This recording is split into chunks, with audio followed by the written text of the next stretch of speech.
Class example 4.24. For the function f of x is equal to 2 times x minus 2 squared minus 32, we're first going to determine the domain of y is equal to the square root of f of x.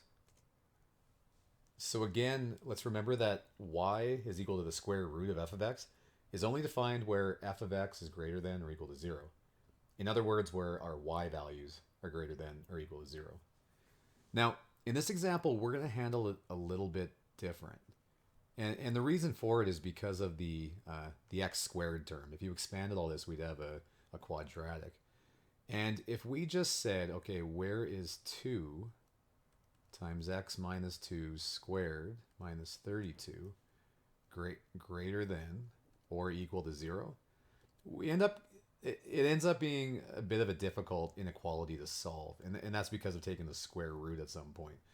So let's handle this a little different. Let's actually just figure out where our x-intercepts are, because that's going to be where the critical points where it changes from being above 0 or being below 0 are.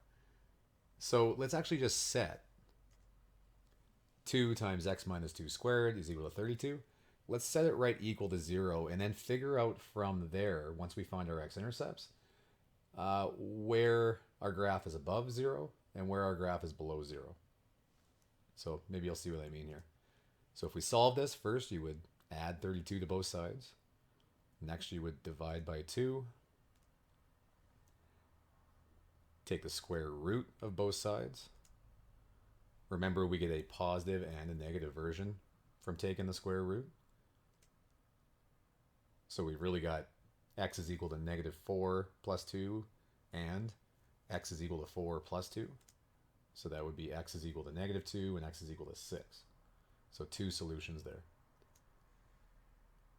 So now you're going to want to just make a quick sketch. So we know that this graph has a positive leading coefficient and it has a vertex in the negative value there.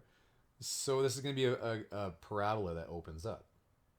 And you could really graph it if you want, or just make a quick sketch and label the x-intercepts that we just found there. And then from here we can see where our graph would be above 0. It's above 0 here and here, and it's below 0 down here. So it looks like our graph is going to have to be below negative 2 and above 6. That's the domain of the square root of our graph.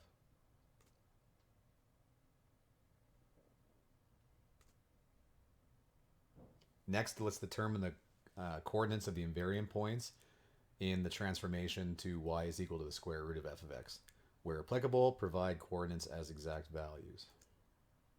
So we want to find x when f of x is equal to 0 or 1.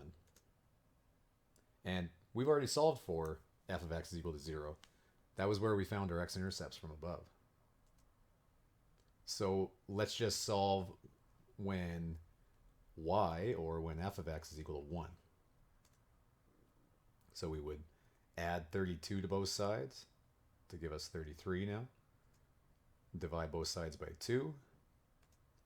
Square root both sides. Again, we get the positive and negative version of the square root. And then add 2 to both sides as well. Now this is an exact solution. We don't want to put that in our calculator.